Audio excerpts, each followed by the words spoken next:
جناب چیئرمین صاحب آپ دیکھ لیں اس وقت ہم جتنا آگے بڑھتے جا رہے ہیں 71 میں چونکہ میرا پاکستان سے خاص تعلق بھی ہے اس حوالے سے کہ میرے ابو جس دن پاکستان ٹوٹا 16 کو 17 کو BBC میں خبریں سن رہے تھے اس دن ان کی ڈیتھ ہو گئی. جس دن پاکستان ٹوٹا تھا میں یتیم ہوا تھا اور میں وطن کے لیے اپنی جان دے دوں گا اس پاکستان کے لیے, لیکن ہر وہ کام جو میرے وطن کو نقصان پہنچائے گا اس کے راستے میں رکاوٹ بنوں گا, راستہ روکیں گے اس کا. پاکستان پر رول کرنا سیاستدانوں کا کام ہے, سیاسی کام سیاستدانوں کا کسی کا بھی نہیں ہے. وہاں پر نصیحت کی جا رہی تھی کہ آپ اداروں کو فلاں کو عدلیہ کے حوالے سے بات نہ کریں. آپ مجھے بتائیں میں کیا کروں؟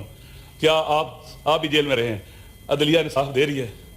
ہمارے پر ایک کیس تھا, میرے والد صاحب کی زندگی میں دیوانی زمین کا کیس تھا جس میں ہمارا گھر بنا ہوا تھا. میرے ابو کے مرنے کے بعد اس کا فیصلہ, جب جج نے دیکھے چھوٹے چھوٹے بچے ہیں تو پھر اس کے بعد فیصلہ ہوا. ایک طرف ہماری اسٹیبلشمنٹ کے بزرگان یہ کہتے ہیں ہمارا سیاست سے کوئی تعلق نہیں ہے. کیا ہم سر پر قرآن رکھ کے کہہ سکتے ہیں کہ ان کا نہیں ہے؟ ہر کسی کو اپنے حلف کی طرف جانا پڑے گا. کل محمود خان صاحب نے کہا کہ میں نے آج تک کسی کا ہاتھ نہیں چوما, نہ باپ کا چوما ہے نہ بڑے بھائی کا چوما ہے. لیکن اگر آرمی چیف صاحب اپنی ڈومین میں چلے جائیں, فوج کے ساتھ کھڑے ہوں گے اور انہوں نے کہا میں ان کا ہاتھ چوموں گا, ہم سارے ان کو سلوٹ ماریں گے, عزت کریں گے, ہر لحاظ سے کریں گے, اپنی ڈومین میں چلے جائیں اور صرف اپنا کام ملک کا دفاع ہے, ملک کی نیشنل سیکورٹی اور باقی چیزیں ہیں, اس کے ساتھ الگ رکھیں گے. ہم ان کو سلوٹ ماریں گے سارے. شرط یہ کہ ہر کوئی اپنی ڈومین میں چلا جائے. کیا جھگڑا ہے ہمارا؟ پاکستان کی وجہ سے آپس میں لڑائی ہے, پاکستان کی وجہ سے آپس میں اختلافات ہیں. کسی کو حق نہیں ہے کہیں اٹھے اور لوگوں کو اٹھا کے جیلوں میں ڈال دے بغیر کسی وجہ کے. مجھے پسند نہیں ہے. آپ یقین کر لیں جناب چیئرمین صاحب, جس دن بھٹو کو پھانسی لگی تھی نا, میں بالکل ینگ تھا, میں بہت رویا تھا اس دن. میں نے جب بینظیر بھٹو صاحب کی ڈاکٹر آفیسٹ پڑھی, میری آنکھوں میں آنسو آئے. میں نے اپنی بیٹی کو ہدیہ کی کہ بیٹا دیکھو کس طرح سے پاکستان جیسے ملک کے اندر اگر کسی نے ملک کو ٹھیک کرنے کی کوشش کرنی ہے تو کن مشکلات سے گزرنا پڑتا ہے. ایک 24 سال کی لڑکی پاکستان آتی ہے, 15 دن کے بعد اپنے باپ کے پرائم منسٹر ہاؤس سے گرفتار ہوتی ہیں, اس کے بعد ان کو نظر باندھ کے جیلوں میں ڈالا جاتا ہے. 24 سال کی لڑکی. میں بعض معلومات رکھتا ہوں کہ میرے بعد جاننے والے اس وقت بعض جگہوں پر تھے جو انہوں نے مجھے ایسی وہ مظالم اور ظلم بتائے ہیں جو بی پی پر ہو شاید زبان پر کبھی نہ لائے ہوں. اسی طرح سے ملک کو چلانا ہے ہم نے. اب عمران خان صاحب, ان کی وائف, ان کے ساتھی کیوں جیل میں ہوں؟ اگر یہ والی عدلیہ ان کے کیس سنے گی نا, جو فیصلہ بھی کرے گی لوگ نہیں یقین کریں گے, کیونکہ لوگوں کا اعتماد اٹھ چکا ہے. جناب ہم اتنا کہ دیکھیں, ہم یہ کہہ سکتے ہیں کہ ہماری عدلیہ سے لوگوں کا عوام کا اعتماد اٹھ چکا ہے. پاکستان میں چلے جائیں, گلی کوچوں میں پھرے, لوگوں سے پوچھے آپ کیا کہتے ہیں ہمارے عدالتی نظام کے بارے میں, لوگ آپ کو جواب دیں گے کہ نہیں صحیح ہے یہ. میری گزارش ہے اپنے دوستوں سے, یہاں وزراء بیٹھے, رانا صاحب بیٹھے, باقی صاحب بیٹھے, آئیں ملک کو پولیٹیکلی بہتر حالات کی طرف لے کے جائیں. عمران خان صاحب کے ساتھ جو زیادتی ہو رہی ہے آپ کے ساتھ, کسی کے ساتھ نہ ہو, خدا کرے. آپ کا جو کیس بنا تھا زیادتی تھی, وہ آپ کو پتہ ہے کہ وہ کون کیس بناتا ہے, کس نے بنایا تھا؟ آپ مجھ سے زیادہ جانتے ہیں. ہم کب ان کا راستہ روکیں گے؟ کب آئے گا یہ کیس بنانے والے اور ہمیں استعمال کرنے والے ہمیں استعمال کرتے رہیں گے, ہم ہوتے رہیں گے اور ایک دوسرے کا گلا کاٹتے رہیں گے؟ یہ ملک سیاستدانوں نے بنایا ہے, عوام نے ساتھ دیا ہے. اس ملک کو چلانے کا حق بھی آئین اور قانون نے سیاستدانوں کو دیا ہے اور عوام کے ساتھ مل کر چلائیں گے. کسی طالع ازما کو نہیں دیا ہے. میرا اپنا خاندان بھی پاکستان کے اوپر ساتھ ہیرو رہے ہیں, لڑے ہیں, جنگیں لڑی انہوں نے پاکستان کی خاطر, قربانیاں دی ہیں. لہذا پاکستان کے نیشنل انٹرسٹ ہو, نیشنل سیکورٹی ہو, اس پر کوئی کمپرومائز نہیں کسی سے کریں گے. البتہ ٹھیک کرنے کے لیے, بہتری کی طرف جانے کے لیے ہر قربانی دینے کو تیار ہیں. سیاسی طور پر ملک کو بحرانوں سے نکالنے کے لیے ہر قربانی دینے کو تیار ہے, ہر قدم اٹھانے کو تیار ہے, چونکہ کار خیر ہے. ہر کسی کو اپنی ڈومین میں بھیجنے کے لیے ہر قسم کا قدم اٹھانے کو تیار ہے تاکہ ملک چلے, ادارے بنے, چلیں, عوام کی نظروں میں نہ گریں. انشاءاللہ العزیز مجھے یقین ہے کہ اگر ہم نے کوشش کی اور ہم مل کے ہم نے فیصلے کیے, کیونکہ کولیکٹیو وزڈم بہت اہم ہوتا ہے, کولیکٹیو وزڈم بہت اہم ہوتا ہے. لہذا ہمارے فقہاء نے بھی کہا اجماع میں کولیکٹیو وزڈم ہوتا ہے, اس کے مطابق دین و اسلام کے فتاوی جاری کرتے ہیں. اجماع وہاں ہوتا ہے جہاں قرآن و سنت میں ان کے پاس کوئی دلیل نہیں ہوتی.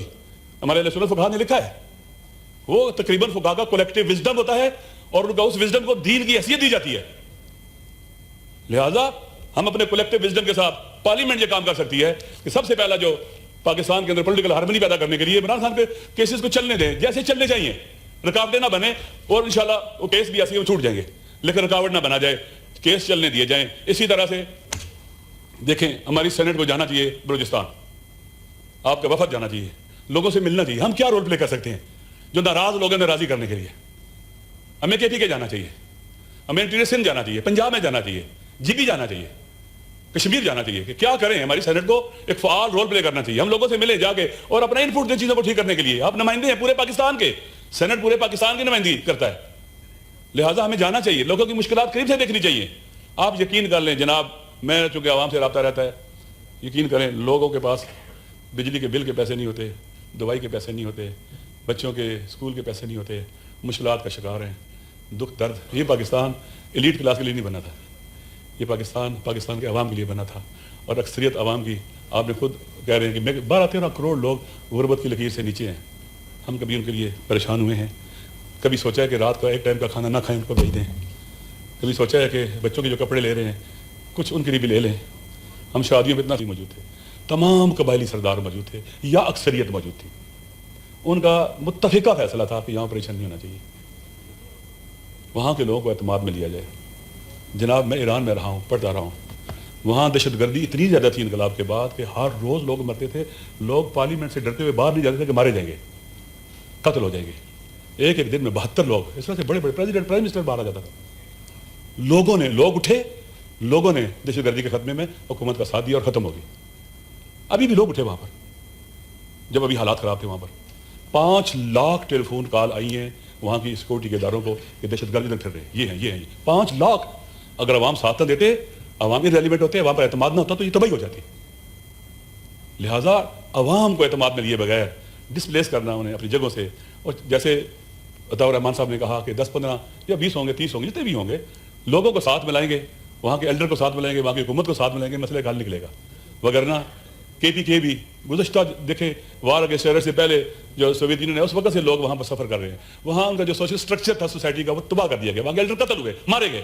وہاں چچن آئے، ازبک آئے، پتہ نہیں اوگر آئے، کہاں سے لوگ آئے، پوری دنیا سے لوگ آئے. ہم اکٹھے ہو جائیں. جناب چیئرمین صاحب، پاور شفٹ ہو رہی ہے ویسٹ ایسٹ کی طرف. ڈونلڈ ٹرمپ پوری کوشش کر رہا ہے کہ یہ shift of power from west to east کا پروسیس سلو کر کے ختم کرے، یہاں بحران کھڑے کرے، سیاسی بحران، معاشی بحران ڈسٹیبلائز کرے. بالخصوص ایشیا کے ہارڈ پوائنٹس کو، وہ ویسٹرن ایشیا ہے، وہ ساؤتھ ایشیا ہے، وہ ساؤتھ چائنا سی ہے. ہمیں پاکستان کو ڈسٹیبلائز نہیں ہونے دینا ہے کیونکہ پورا ریجن ڈسٹیبلائز ہو جائے گا.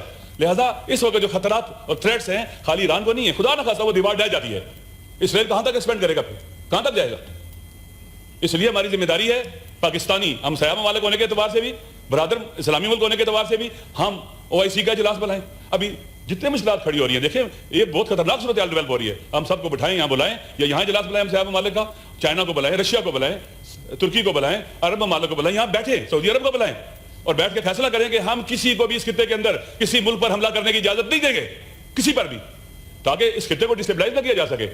اور پھر آخری بات، آپ بھی سید ہیں، جو رسول پاک صلی اللہ علیہ وسلم کی اولاد ہے، سید علی خامنئی جو انقلاب کے عظیم رہبر ہیں،